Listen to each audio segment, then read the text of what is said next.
I love working on pre-prep pages, and today I'm going to prep my sketchbook pages with watercolour to work as a background for my paintings, or to incorporate some of the natural blooms and hard edges that form as water chases pigment right into the spread, because what are sometimes considered flaws in watercolour can actually become a beautiful feature of a piece of art, one that is always unique and unrepeatable.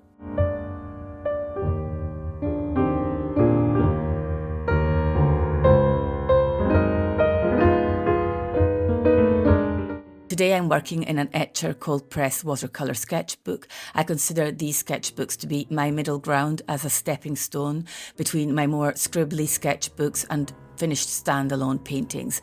It's definitely inside the sketchbooks that my style and my ideas grow, and sometimes they can turn into a full standalone painting, others they remain in my sketchbook perfectly happy and snug.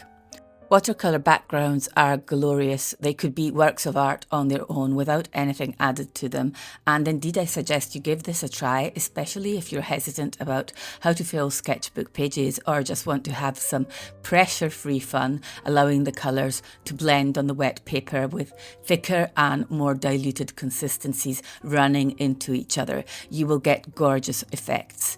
These are actually one of the things that drew me to watercolour in the first place.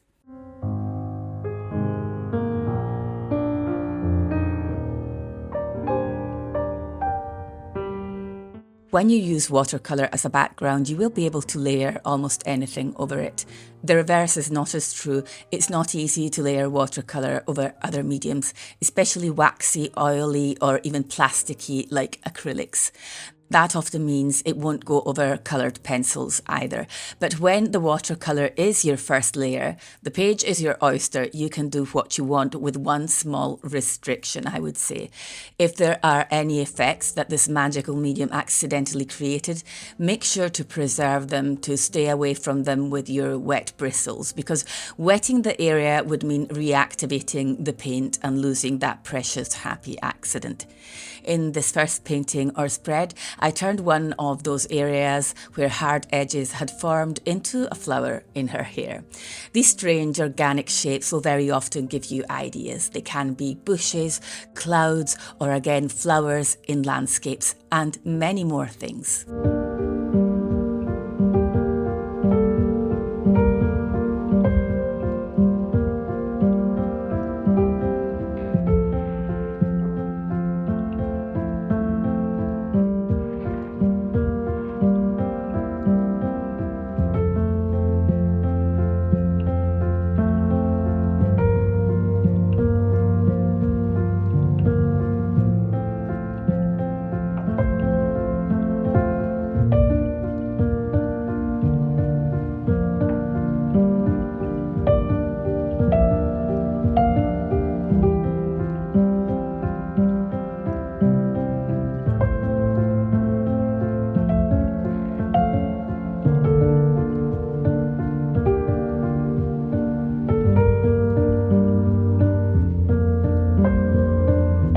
Achieving these beautiful watercolour imperfections on purpose can sometimes be tricky because watercolour is a bit capricious like that. I know myself because I almost drove myself crazy for a period trying to get them to show up. These, what some call cauliflower effects or back runs, happen when the edge of an area that is wet runs into an area of the paper that is more dry. That's where the puddle stops spreading and that typical frilly edge is formed. Now try to repeat this intentionally and you will be surprised that sometimes you will get absolutely nothing. But we're not going to be giving watercolour a bad rep for doing that. It's all part of its unpredictability. What I can tell you is that it is way easier to get these effects on cold pressed, textured or rough paper or on cellulose paper, and that it's really hard to get them on hot pressed paper, especially super smooth one.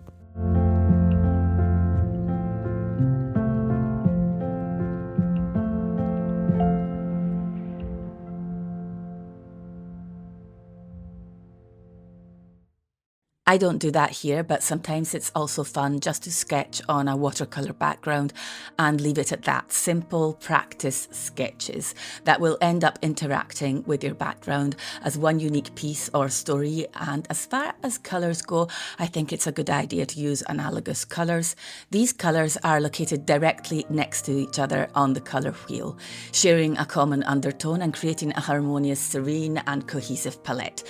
But of course, that's all up to personal taste, and you can place complementary colours close to each other too to get more of a clash, let's say.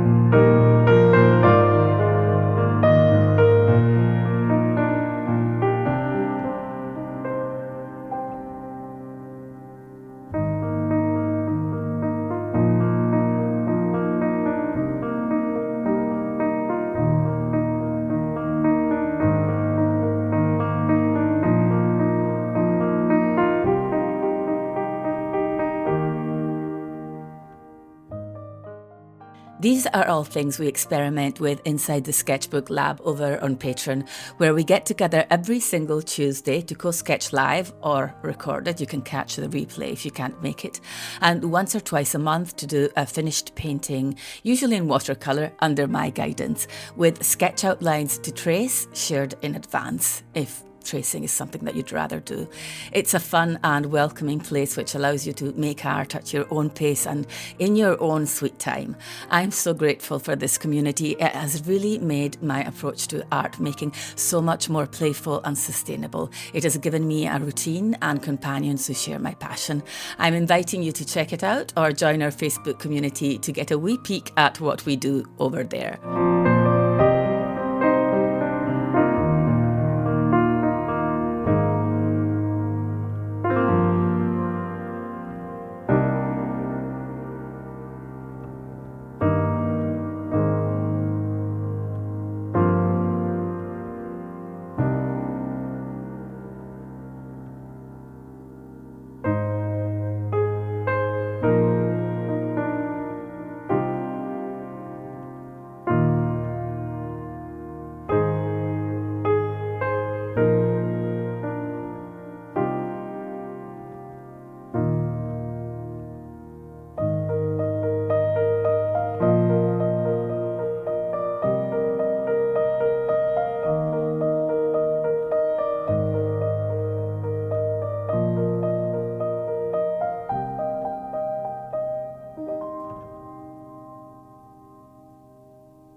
How much water should you use in your watercolour backgrounds?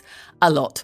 Don't dive in sparingly and use a brush with thirsty bristles. So using a lot of water is always a good rule of thumb, but also an important rule is to alternate with mixtures that are less watery and runny, because that should hopefully help you get those interesting effects we are after. This is really something you can have a lot of fun with, and I never stop marvelling at the beauty this medium can create just by being thrown at a page. I think having these backgrounds peek through the top painting or just be the main protagonists as they are, not as backgrounds but as the main piece, let's say, well, that really highlights watercolour's nature and behaviour. It almost celebrates it, and I think that since this approach can be taken also from a very fun and playful angle, that makes it an absolute winner inside sketchbooks to get a quick boost of dopamine as you put paint to paper and watch magic happen.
I hope this video was helpful. Thank you so much for watching. I will see you all inside Patreon or on here next Sunday. Bye for now.